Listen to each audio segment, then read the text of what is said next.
You've read the title, but I'm going to let you know that the point of this video is not to say that Sky, Children of the Light is bad, or specifically causes mental health problems. Any video game or activity that you can do will do that to some degree, so that is not the point of this video. The point here is that I had a mental health problem with Sky, and I didn't realize it for an incredibly long time. I'm not saying that if you do play Sky, you will have this problem, but watching this video might be able to help you recognize whether you have this issue for you personally or not. Let me explain the journey that most Sky players take when playing this game. This might not be true for everyone, however, the majority of players who I have spoken to seem to have taken this path. The first part of Sky is probably the best part of the game, which you are just starting out as a moth. This is the part of the game I would consider to be from the boot went up to the first time completing Eden, meaning the main story. I do not have a real problem with this part of the game, and I feel like this is one of the major pitfalls of several arguments regarding Sky. When someone says anything negative about Sky, people will oftentimes point out that all the free content in the amazing story, or at least that's what I feel like. So, I'm going to say that I acknowledge that the base game of Sky is amazing, and we are going to move on. The next part of the game is the part after you complete Eden, but before you get the full experience of the game. For example, some things the players could try other than doing the Eye of Eden are musical instruments, out of bounds glitches, completing the seasonal areas, and collecting the rest of the emotes. The final part of the game is when you have completed everything there is to do gameplay wise. This means that you have beat Eden, completed the remaining seasonal areas, and wrapped up the remaining cool things to find. At this point in the game, the only thing really to do left is to candle run, hang out with friends, and wait for the next season. Now, just because each of those activities are in separate sections, it does not mean that players are going to do them in that order. This is just the order you would take if you wanted to complete as much of the experience and content in the game as possible. So, for example, people might start candle running before they even complete Eden. The point here is that the lower tiers of content will most likely get used up before the higher tiers. This means that you can make friends and interact with them from the get-go, but you are more likely to play through the seasonal areas before you candle run. Because of the non-linearity of these sections, it can be difficult to distinguish them from each other. I know there will probably be some discrepancies about the order of these things in the comment section, which is completely okay, but you could move one or two things around and it would really not make that much of a difference. Anyways, we are going to cut to the chase now. The problem with this system is that it slowly fades out the main gameplay, making it difficult to stop playing, so that by the time you get done with what you want to do in the actual game, you are already used to doing the things that you didn't ever want to do. What I am talking about here is the stopping points in the game. Here's the thing. Every single person has a different amount of tolerance for everything. A simple way of thinking about this is that you are able to eat as many hamburgers as you want. You're only going to eat a certain amount, and everyone's a different amount of hungry at that time, so they're all going to eat a different amount of hamburgers. So what developers add to their games are these things called stopping points, and that's a point where it makes it very easy for players to stop playing the game. So think of it like you're given a hamburger, and then you're going to eat it all, and then after you eat it, you can determine if you want to eat another hamburger or not. For example, in Hollow Knight, the gameplay is about exploring a ruined kingdom, fighting bosses, and discovering new areas. After you get to the first ending, it serves as a stopping point for players who don't want to explore the rest of the kingdom. You have been given a satisfying conclusion to the game, and you are happy to stop playing. However, if you still want to explore and fight some of the secret bosses that are out of the way, you are given the secret ending to the game after that, which serves as a second stopping point. However, if you want to keep playing, there's also a boss rush mode. If you beat the hardest difficulty of the boss rush mode, you unlock the last ending, which serves as the last stopping point, which is the point at which all players will stop playing the game.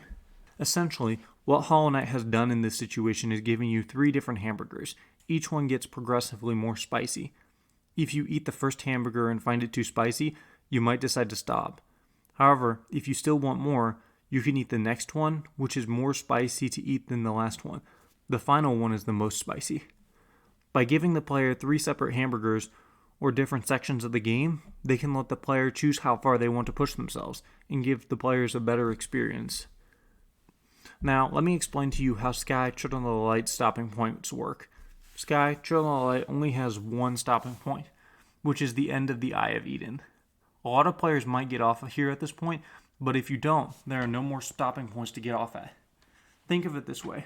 Instead of having 3 hamburgers, you have a bowl of soup. It's pretty small, but still pretty enjoyable. Then, when you are done, they give you another bowl of soup. The bowl of soup is noticeably, but not significantly, but still noticeably worse than the last one, and you decide to eat it anyways. However, this time, the chefs are filling the bowl of soup up from the bottom using a secret tube, so whenever you eat some of the soup, they fill it with some slightly worse soup. You continue to eat it, and they can continue to fill it up, and it continues to get more bland. Eventually, the soup is so bland and tasteless it tastes like paper mache. However, you continue to eat it because you have slowly become accustomed to it. The question is, would you have started eating the soup in the first place if it tasted this bland? Now, I will go ahead and add another thing to this analogy, which is a bag of chips you can use to eat the soup with. This represents your friends. You can eat the soup with the chips to make it more bearable, or you can just eat the chips by themselves. Now, here's the thing. The chips are the good part. They are the part that makes the game worth playing. I love my chips. My chips are the reason I made this video. However, the problem here is that sometimes players don't even eat the chips. They might try 1 or 2, but then they might decide to go back to eating the soup and going back to playing the main game, like I did. This might be because they don't enjoy making friends, or maybe because they are just tired of having so many. That's fine. But if you are not eating the chips, which is the good part, why not just stop eating the soup? Here's the problem. Sky, Children of the Light, does not want you to leave. There are a lot of manipulative tactics that the game uses to keep you coming back. This doesn't make that game company evil. A lot of people actually do this in their games and stuff. However, the problem here is that when you don't feel like playing the game, but feel pressured to come back, that creates a problem. They bring back traveling spirits to pressure you to log back on and grind candles. They tease new seasons, which have very little content to make up for the wait time. And the friends you make, the connections, will also stop you from leaving the game. Additionally, since you use candles for developing relationships in addition to earning cosmetics, players are going to be more tilted to buy cosmetics, because it is more economical to buy a permanent cosmetic than it is to unlock a friendship with a player who might leave. That game company may have had good intentions with Sky. However, some players are getting lured in by playing the good gameplay at the beginning, and then they get sucked into the bad gameplay of grinding candles without making friends. That game company has tried to put a band-aid over this problem with the chevron system. However, that doesn't solve the problem. It just causes players to come back more often, which could be considered worse. Now, I'm going to go off script here for a second and say that this is the big problem with Sky Children of the Light.